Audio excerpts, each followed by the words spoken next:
ดีจ้าปลาฮักก็มาที่ไซเนี่ยคือหน้าแดงแท้ฮะมาแต่ให้ มาที่ให้โอ้สักเข้าให้โดยบอมตาทาเจ้าแต่เสาเด้บอมตาฮอดเฮือนของน้องกะแต่8 โมงมาเมื่อนี้โอ้ยเพื่ออยากมาห้าเจ้าเบิ้งรถบอมตานี่ยางกระแตกมาเลยนี่บอกพี่น้องนี่โอ้ยพี่น้องเอ้ยว่าสิสะพานบุญผู้ใหญ่จะดีจากประเทศอเมริกาสุดท้ายบาปบอมตา จังใดบอมตาก็ต้องสู้ด้วยน้องเด้อ เนี่ยซ่อนต้นเหตุทายโอ้ ขึ้นได้บ่นี่บ่ ขึ้นได้บ่ฮักบ่ เบอ คันท่าฮักน้องเช็ดไงน้องสิฮักได้บ่ฮะ ทำได้ เอาทั้งซองเลย ต้องชอบกันได้ อีพอจะเว้าแล้วคดอง10 ล้านไป ใจสดแล้วเนาะขะดองโอ้พี่น้องเอ้ย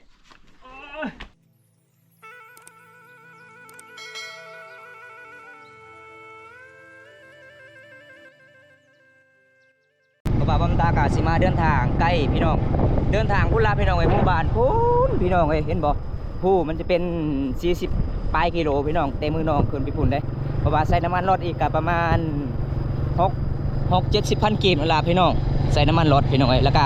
จ้างค่าเหืออีกข้ามเซละนองพี่น้องเอ้ยจังได๋ก็บำตากะมาสะพานบุญแทนผู้ใหญ่ใจะดีจังได๋ก็ต้องลุยพี่น้องลุยผู้เดียวเลยพี่น้องเอ้ยบรรยากาศเขตเมืองน้องเฮาในจุดนี้ก็เป็นจุดที่สุขศาลาพี่น้องก่อนสิเข้าเส้นทางหมู่บ้านสะบึกก็จะเป็นดินแดงเลยพี่น้องเห็นบ่เส้นทางมันก็สิยากเลยเด้อ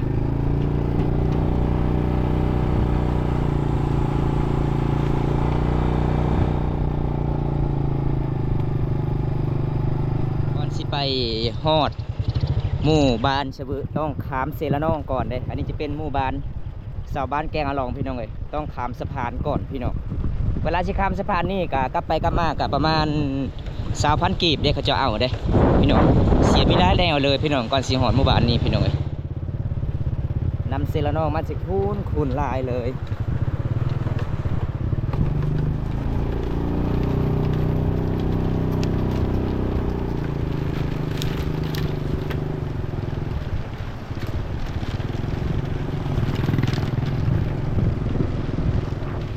ก่อนสิเดินทางหมู่บ้านสะบึกกะต้องข้ามเซละนองเลย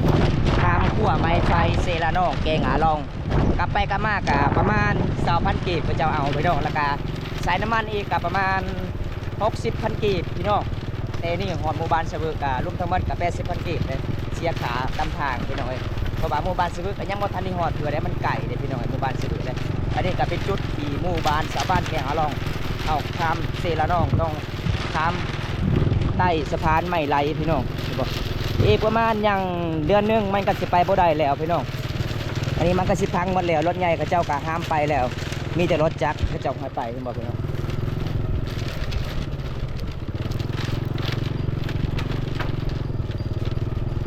สาวบ้านก็มาเลี้ยงแบะเข็มเสละน้อง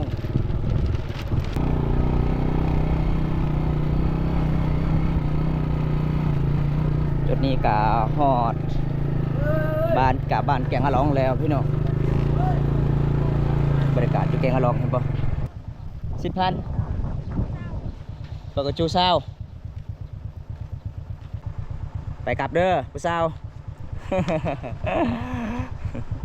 เพิ่นว่ากลับไปกลับมา20,000 กีบพี่น้องไงบอมตากันยังสิเดินทางพุ่นล่ะพี่น้องยังบ่ฮอดเทื่อเด้เขตหมู่บ้านสะบึกบอมตากาจุดหมายปลายทางที่บอมตาเดินทางมื้อนี้ยังบ่ฮอดเทื่อพี่น้องจุดนี้เป็นจุดที่ชาวบ้านแกงอะลองเด้คันชาวบ้านแกงอะลองก็บ่ได้เฮ็ดครัวไม่ไร่กะเฮาไปบ่ได้พี่น้องหมู่บ้านสะบึกพี่น้องเอ้ยกลับไปกลับมาก็20,000 กีบเพราะว่าก่อนสิเดินทางแต่นี่ฮอดหมู่บ้านสะบึกก็อีกประมาณ8 กิโลพี่น้องจะได้ก็ไปนำกันพี่น้องมื้อนี้บอมตากะอัปเดตเส้นทางเลยการเดินทางหมู่บ้านนี้พี่น้อง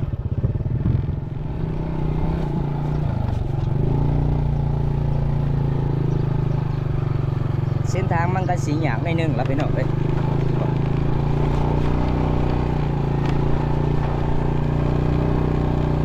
บรรยากาศเมื่อนี้กับอากาศเมื่อนี้กับแดดแห้งหลายเลยพี่น้องเลยอันนี้ก็เป็นหมู่บ้านชาวบ้านแกงอะลองชนเขามังกรได้เขตนี้แต่เป็นหมู่บ้านที่มีหลังคาเรือนหลายที่สุดในหมู่บ้านนี้พี่น้องหมู่บ้านนี้ก็ตกประมาณ ร้อยปลายหลังคาเรือนเด้หมู่บ้านนี้เด้เป็นหมู่บ้านเขาเจ้าตั้งเรือนแบบติดๆกันเลยเห็นบ่เขาเจ้าตั้งเรือนพี่น้องบุญที่เขาเจ้าก่อได้คันเขาเจ้าบ่ได้ก่อนี่โอ้ยพี่น้องไปบ่ได้พี่น้องเอ้ยขึ้นบ่ได้เลยอันนี้จะเป็นห้วยสายเซสลอยพี่น้องพุ่นละฮอดไปเมืองต้มลานได้ห้วยนี่เด้พี่น้องห้วยตัวนี้เด้เพราะว่าหมู่บ้านซิเวอร์กาต้องไปพุ่นละพี่น้องทางนั้นพี่น้องหมู่บ้านซิเวอร์เดี๋ยวผมตากาอัปเดตเส้นทางแบบที่ยากที่สุดเลยพี่น้องก่อนไปมาหมู่บ้านสะบึพี่น้องเป็นหมู่บ้านที่มันนอกกับตะเมืองตัวเป็นนี่ล่ะพี่น้องเอ้ยเห็นบ่เส้นทางพี่น้องคันเขาเจ้าก็บ่ได้ปูยางนี่แล้วพี่น้องบ่ตาไปบ่รอดพี่น้องเอ้ยถือข้าวสอบ1แน่แล้วก็ถือมีเพชรมีมักเพชรมีเกลือแน่พี่น้องแล้วก็มีลายยางบ่ตาถือมาพี่น้องมื้อนี้พี่น้องเอ้ยเพราะว่าบ่ตาก็สิไปสะพานแทนสะพานบุญให้ผู้ใหญ่ใจดีประเทศอเมริกาพี่น้องอ๋อพี่น้องไอ้เขตนี้ก็อากาศก็เย็นหลายเด้แดดแต่มันเย็นภูผาป่าดงอันนี้จะเป็นห้วยสลอยพี่น้องห้วยสลอยห้วยนี่ก็มีคนนึงเสียชีวิตย้อนพี่น้องไอ้เขาเจ้าก็สิขามห้วยนี่บ่เขาเจ้าสิขามห้วยนี่แล้วหลังจากย่ำฝนตกนี่แหละเพราะว่าน้ำมันไหลไปพุ่นพี่น้องก็เลยนำสะไปพุ่นเลยพี่น้องเสียชีวิตอยู่หันพี่น้องไอ้คนที่หมู่บ้านตะลิงพี่น้องเหตุนี้มีคนนึงแหละเสียชีวิตในห้วยนี่พี่น้อง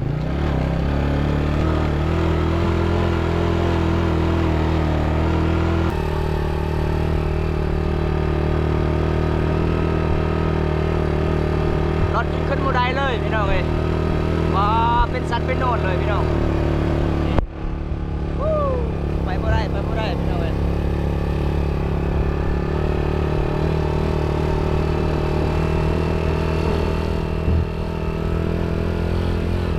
ขึ้นสัตว์ตัวนี้ต้องใส่เล็กนึงเอาเลยพี่น้อง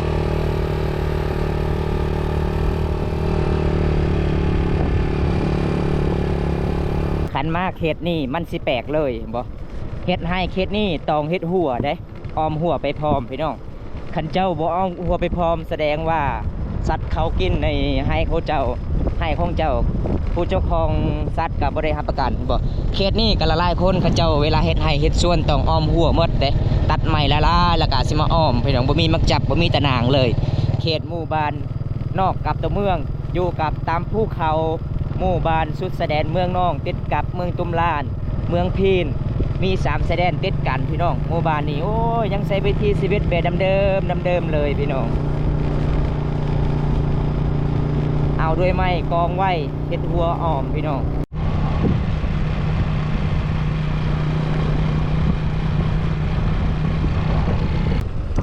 ก่อนสิมาหมู่บ้านนี้ถ้าผู้ใดใจบ่เกินลอยมาบ่ได้พี่น้องเอ้ยเส้นทางนี่มันก็สิลำบากแน่เข้าไปยามพ้นตกก็ลำบากแน่พี่น้อง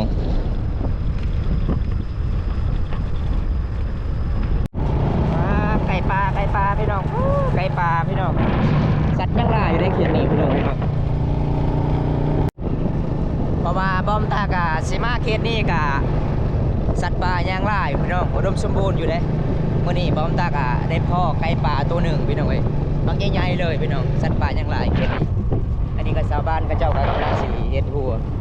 ฮอดหมู่บ้านที่บอมตาเดินทางจดหมายปลายทางแล้วพี่น้องอันนี้ล่ะพี่น้องเอ้ยหมู่บ้านสุดสายแดนเมืองน้องเฮาเป็นหมู่บ้านติดกับสายแดนเมืองตมลานเมืองฟีนมี3สายแดนติดกันพี่น้องเอ้ยเห็นบ่หมู่บ้านนี้ก็โอ้ยวิวสุดสดงดงามเลยพี่น้องแนมเบิ่งทางใดมีแต่ภูผาป่าดงเห็นบ่พี่น้องฮอดหมู่บ้านแล้วหมู่บ้านที่บอมตาเดินทางมื้อนี้จุดหมายปลายทางพี่น้องเอ้ยหมู่บ้านสะบึเป็นหมู่บ้านที่มันนอกกับตัวเมืองพี่น้อง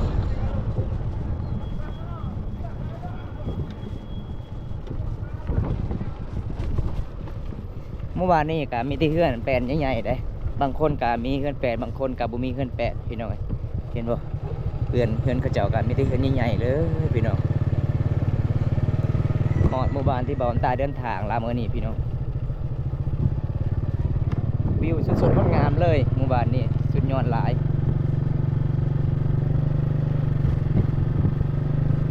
นี่บ่าวตาก็เดินทางมาไกลพี่น้องเอ้ยเดินทางผู้เดียวพี่น้องเอ้ยคันพ้นตกนี่แล้วเลยเส้นทางนี้บ่าวตาก็เมื่อบ่ได้เด้ว่ามื้อนี้บ่าวตาก็ มีผู้ใหญ่ใจดีจากประเทศอเมริกาที่พากมาพี่น้องเอ้ยให้สถานบุญแทนอายเพิ่นจากประเทศอเมริกาให้มอบครอบครัวสาวเทิงกับสาวหลวดครอบครัวของสาวหลวดกับบ่มีหยังเลยพี่น้องเพื่อนสารแบบเขาเจ้ากะมันสิเป็นปองหมดพี่น้องข้าวกินกับบ่มีมื้อนี้บ่ตากะมาซื้อข้าวให้สาวเทิงสาวหลวดก็จะเป็นสอบหนึ่งเด้เพราะว่าหมู่บ้านนี้ก็เป็นหมู่บ้านที่นอกกับตัวเมืองเฮาเดินทางมาไกลบ่หมู่บ้านนี้บางคนก็มีเรือนใหญ่ๆพี่น้องเอ้ยเขาเจ้ามีรถมีรางบางคนก็ทุกข์ยากเพราะว่ามีเรือนหลังหนึ่งบ่ตาเห็นก็คือเรือนสาวเทิงกับสาวหลวดพี่น้องเอ้ยเป็นน่าสงสารเลยมื้อนี้บ่ตาก็ซื้อมีหลายแนวนะเรือเท่านั้นก็บ่ตาก็สิมามอบให้น้องๆก็สิซื้อหยังก็แล้วแต่น้องๆพี่น้องเพราะว่าผู้ใหญ่ใจดีก็บอกบ่ตาให้ซื้อมาเฮียที่แอมเรือนสารได้บ่ตาก็สิมาถามอยู่ในเมืองราคามันแพงก็เลยบ่ตาก็บ่ได้ซื้อพี่น้องมีแต่ซื้อให้น้องๆเข้าแล้วก็มีเบงนัวมีเกลือมีมักเฟสมีลายแนวมีสบู่ไปฟอร์มพี่น้องโอ้ยพี่น้องเอ้ยมาเมื่อนี้วันสะพานบุญสุดท้ายกลายเป็นบาปพี่น้องตีนรถหัวนี่ก็ฮอดเรือนของสาวเทิงนี่บ่เรือนสร้างของเพิ่นก็ประมาณส่ำนี้พี่น้องเอ้ยมื้อนี้ก็บ่ได้พอสาวเทิงเพราะว่าสาวเทิงก็ออกสักให้มีแต่อีพ่อกับอีแม่กับอีพ่อพี่น้องเบิ่งนี่พี่น้องเอ้ยนี่ฮอดหมู่บ้านสาวเทิงตีนรถเบาบนตาโอ้ยแบบมันเลยพี่น้องตีนสอดเลยพี่น้องเอ้ยเมื่อบ่ได้แล้วพี่น้องเห็นบ่ก่อนสิฮอดเดินทางมื้อนี้ก็ซื้อมันหนักเติบเด้พี่น้องเดินทางมาหลายกิโลก็เลยตีนรถของเบาบนตามันสิแตกไปเลยพี่น้องเอ้ย ดีจ้า ปลาหากมาที่ไซเนี่ยคือหน้าแดงแท้ฮะ มาแต่ให้ มาแต่ให้โอ้ สักเข้าให้ โดยบอมตาทาเจ้าแต่เสาเด้ บอมตาฮอดเฮือนของน้องกะแต่8 โมงมาเมื่อนี้โอ้ยเพื่ออยากมาหาเจ้าเบิ้งรถบอมตานี่ ยางกระแตกมาเลยนี่บอกพี่น้องนี่โอ้ยพี่น้องเอ้ยว่าสิสะพานบุญผู้ใหญ่ใจะดีจากประเทศอเมริกาสุดท้ายบาปบอมตา จังใดบอมตาก็ต้องสู้ด้วยน้องเด้อ อยู่ไซส์สรวจนี่มื้อนี้อยู่เฮือนอยู่ศาลบ่โอ้หากมาไปซักให้ไปตีเข้าให้มื้อนี้ผู้ใดสักล่ะ น้อง น้อง ใส่ โอ้สบายดีจ้าสบายดีเด้อปลามีแต่คนงามๆเลยพี่น้องเอ้ยมีข้าวกินแล้วบ่บ่มีเนาะอีพ่อเจ้ามื้อนี้ไปไสอีพ่ออีพ่ออยู่เฮือน พ่ออยู่เฮือน มื้อนี้ออกให้จักคนมื้อนี้น่ะ 4 คน 4 คน เออ ผู้ใดในสักมื้อนี้ น้องข่อยผู้ชาย2 คน โอ้น้องภาษา2 คนสักให้โอ้ส่วนน้องเทิงกับน้องลวดกะสิตีเอา เออ ตีเขาเอา ตีเขา โอ้พี่น้องเอ้ยอันนี้ก็คือไอ้แม่บ่โอ้บ้านสวนเด้อไอ้แม่เด้อบ้านสวนโอ้พอเท่าไปไสมื้อนี้พอเท่าอยู่เฮือนบ่กินข้าวเลยบ่มื้อนี้บ่ ยัง ยังบ่ทันกินข้าว ยังบ่ หากะมาแต่ให้จักมื้อแล้วน้องสักให้ ซัมเมอร์แล้ว 3 มื้อแล้ว ซัมเมอร์มื้อนี้ โดยเอาเลยนะเก็บเลย เอาถือไปเลย เอาถือไหวบ่ไหวบ่นี่บ่บุตาขึ้นก่อนมันเยอะเยอะช่วยตุ่นเนี่ยถือ เอาโอ้แห่งดีเนาะโอ้ขึ้นไวอยู่เบา ขึ้นได้บ่ชาวเทิง ขึ้นได้ ขึ้นได้ บ่ฮักบ่ บ่ ขันท่าฮักน้องเช็ดยังน้องสิฮักได้บ่ฮะ ข้ามได้ มักเลยบ่ เออ เพิ่นว่าขันท่าฮักนี่เพิ่นสิมักเลย ๆเนาะ เอาทั้งซองเลย เราต้องซ่อมกันได้ ไอ้พอจะเว้าแล้วขะดอง10 ล้านไป ใจสุดแล้วเนาะขะดองโอ้พี่น้องเอ้ยมันหนักแหงเพราะว่า50 โลเนาะ 50 โลได้ 50 โลได้บ่แม่นธรรมดาได้ถ้าผู้ใดบ่มีแหงกับขึ้นบ่ได้แล้วคันใดมันสูงเอาเข้าไหนเฮือนบาดนี้มาครั้งที่2มาเฮือนน้องมื้อนี้ ไปดีเลย กินหยังอันนี้น่ะ มะเขือ มะเขือโอ้อาหารหลักของเพิ่นก็คือมะเขืออาหารแสบบ่แสบหลายเนาะโอ้อันนี้ก็คืออีพ่อเด้อพี่น้องนี่อาหารเพิ่นกินข้าวกินน้ำเขตชนบทชนเผ่าบ้านเฮาเป็นจังไดมื้อนี้พอมีผู้ใหญ่ใจดีจากประเทศอเมริกาอยากขอลูกสาวเจ้าสิให้ได้บ่ ให้ ไปอยู่ใดบ่ประเทศอเมริกา ให้ อยู่ได้เนาะ ไปสามสิบ เออลูกสาวเว้าได้บ่ภาษาอังกฤษ บ่ได้ ไอพ่อเว้าได้บ่บ่ได้กันทามีคนมักก็ให้ไปเลย เออ อันนี้ทักทายอีกพี่น้องสบายดีแม่ ไปดี โอ้กินข้าวกันน้ำเลยบ่ไอ้แม่ ยังบ่ทันกินข้าวโอ้ ยังทาลูกชักให้ ลูกสาวหาก็มาแต่ให้โอ้พี่น้องเอ้ยลูกสาวหาก็มาแต่ให้เพื่อนสารเพิ่นประมาณซะมีพี่น้องนี่อีฟอเพิ่นกำลังกินข้าวบ่มีอาหารพี่น้องยังบ่ทันกินข้าวเช้าเลยบ่หาก็มาแต่ให้น้องฮู้บ่ว่าอ้ายมาหาน้องมื้อนี้ โอ้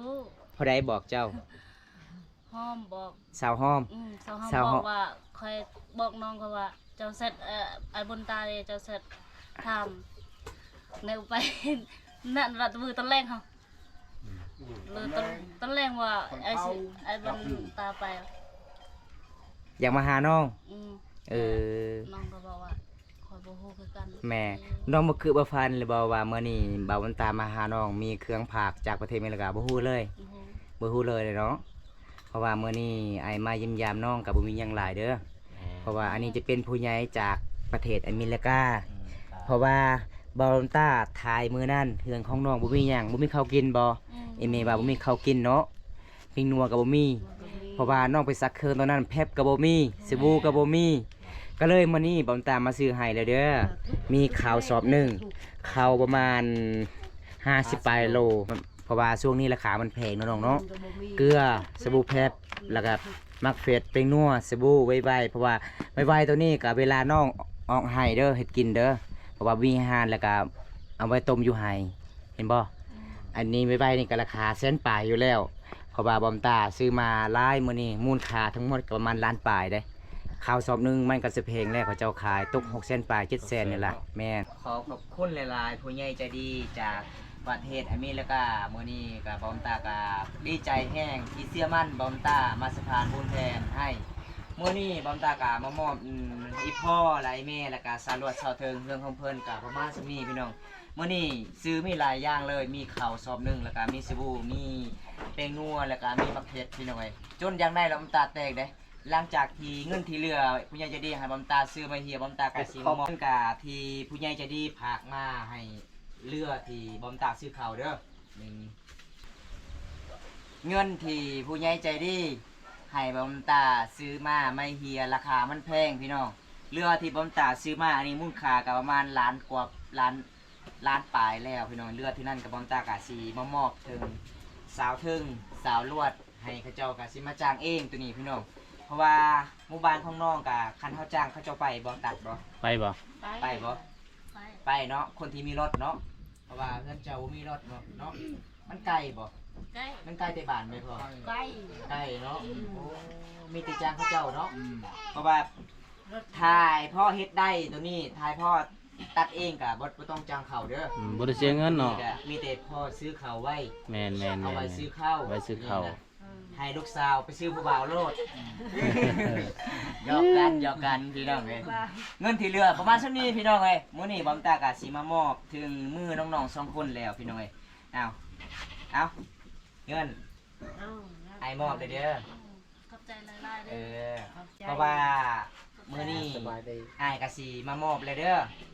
คันน้องเฮ็ดได้คันน้องตัดเองได้ก็บ่ต้องจ้างเขาเด้อ แม่นมันต้องจ้าง มีแต่เงินที่เหลือนี่มีแต่ให้น้องซื้อสบู่ซื้อข้าวกินคันทาน้องเฮ็ดบ่ได้มีแต่ให้น้องๆไปจ้างเขาตัดเด้อเพราะว่าราคาอยู่เมืองไม่เฮียไม่เอ็มเฮือนสารราคามันแพงแพนหนึง300,000ก็เลยบ่ตาบ่ซื้อให้ก็เลยให้พ่อยแม่ให้น้องสาวลวดน้องสาวเทิงให้เงินอีกเลยแม่เด้อจังได๋ก็สู้ได้แม่เด้อสู้ๆบ่สู้ได้บ่ ใหญ่ ได้เนาะสู้บ่สาวเทิงสู้ได้เนาะโอ้เอามื้อนี้สาวเทิงสาวลวดอีพ่ออีแม่ดีใจหลายบ่อยพอ ดีใจหลาย ดีใจเนาะจะได้กินข้าวเลยเนาะขอบใจ ขอบใจ ผู้ใหญ่ใจดี ใหญ่ใจดี จากประเทศอเมริกา จากประเทศอเมริกา ขอให้อยู่ดีมีแห้ง ขอให้อยู่ ให้ ดี ดี มี มี แฮง แห้ง ขอให้ร่ำให้รวย ขอให้ร่ำให้รวย ปรารถนาสิ่งใดขอให้ได้สิ่งนั้น วัฒนา ตึม กูตะดังวันก็จ้า พ ปรารถนาสิ่งใดก็ให้ได้สิ่งนั้น เจ้าจังเลยมากกระจังนั่นเจ้าตะดังมันใหม่ แล้วจะว่าบ่เป็นบ่ไอ้พ่อเฒ่า นี่เป็นนะ ผู้ใดเป็น นี่ เมีย เนี่ย พ่อเฒ่าบ่เป็นบ่ บ่เป็น ภาษาบรูก็บ่เป็น บ่เป็น โอ้มีแต่เป็นอยากเอาเมีย ที่มีแห้ง บันชวน บ้านชวนเฮา โอ้ บุญละ เอาเบิร์น เยอะเต็มประลุนบุญยุ่นมัน โดย เมืองเนาะ โดย จ้าบุญตอกเอ้ยเนาะ โด แป้ ย ง โดย เตี้ยว โดย แล้วก็หมู โดย โบ โดย ยติโชะ โดย บุญจ้าเอ้ยต่อทุกเรื่องก็หี โอ้ น่าละบุญคุณเด้ก่อนคุณหมอเอ้ย โดย ลูกหลานเอ้ย โดย ขอบใจหลาย โดย ขอบใจเอ้ย โดย บุญเอ้ย เมื่อนี้บอมตาก็สิมาแปลให้เด้อผู้ใหญ่ใจะดีจากประเทศอเมริกาไอแม่เพื่อนว่าเมื่อนี้ลูกก็ได้กินข้าวกินน้ำแล้วมีเกลือมีปิ้งนัวมีข้าวมีสบู่ย้อนผู้ใหญ่ใจะดีคำผู้ใหญ่ใจะดีบ่เบิ่งบ่แย่งอีพ่ออีแม่ก็บ่ได้กินละพี่น้องไอ้ทุกข์ยากเพิ่น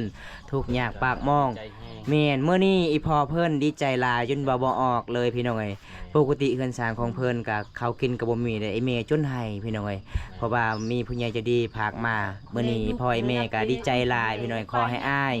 เดินทางชิ้นใดก็ขอให้ปลอดภัยหาเงินหาค่ำขอให้ได้เพิ่นว่าขอให้บ้านสวนตลอดไป แม่นขอให้ร่ำให้รวยเอาจังได้ก็เอาไว้เลยแม่เฒ่าเอ้ย ไปเลย หรือว่าไอ้พ่อสบู่สบองมีแต่ ไปหลอกนอน อันนี้ครับบ่มีอาหารสิเกะกินแล้วเด้อแม่เด้อ อันนี้ก็คือมีเด้อย่ำๆเด้อมีเด้อ เข้ากะถ้าบ่มีข้าวกินกะเอาไปมาเลย แม่นแกะเลยเขานี่มันงามบ่หรือว่าจังใดเบิ่งเลย รั่วดังกันเดียวเนี่ยตับดัง คันถ่ายพ่อเฮ็ดใดเองไม่ไฟไม่เฮียที่แอมเฮือนสาบ่ต้องจังเขาด้วยพอเด้อเพราะว่าเงินที่เหลือตัวนี้มีแต่ไอ้พ่ออยากซื้อข้าวให้คันจ้างข้าวอยากซื้อข้าวต่อก็บ่มีบัดนี้จังได๋ก็สู้เด้อพอเด้อสู้ๆเด้อแม่สู้เด้อสารวัตรเซาเทิงเด้อสู้ได้บ่ ได้ สู้ได้เนาะเฮายังหนุ่มยังหน่อยเนาะสู้ๆมาสู้ๆเออสู้ๆพี่น้องนี่สู้ๆเพิ่นว่าเพิ่นว่า สิได้เก็บเบิ่ง ตะดังมันเกิดบัวก่อนแล้วมัน อ้าว แต่เจ้า กินเลย เลยลวด ได้กินบ่ ไปเน็ตที่อยากไปกี่อ้าวอีละเด็แต่เจ้ามันดี นี่ ลอย 100%น้องบ่คือบ่พันแล้วบ่มีผู้ใหญ่ใจดีจากประเทศอเมริกามาซอยน้องบ่คิดเลย เคยบุก บ่คิดเลยเนาะครั้งแรกในชีวิตเลยบ่ที่คนมาซอยพี่น้องมื้อนี้บอมตาก็ดีใจนำหลายๆเด้อมื้อนี้บอมตาก็มาสะพานบุญแทนผู้ใหญ่ใจดีจากประเทศอเมริกาก็ประมาณชั้นมีน้องเด้อเพราะว่าอ้ายเพิ่นก็บ่มีเงินคือกันแต่อ้ายเพิ่นก็เห็นเงินของน้องบ่มีหยังเลยข้าวกินก็บ่มีก็เลยอ้ายเพิ่นเป็นห่วงหลายฝากเงินนำบอมตามื้อนี้บอมตามาฮอดจอดถึงหมู่บ้านน้องก็บ่แม่นง่ายเดินทางมาหลายกิโลตีนรถกระแตกเบิดเลย จังไดบอมตาก็ดีใจน้ำน้องหลายๆเพราะว่า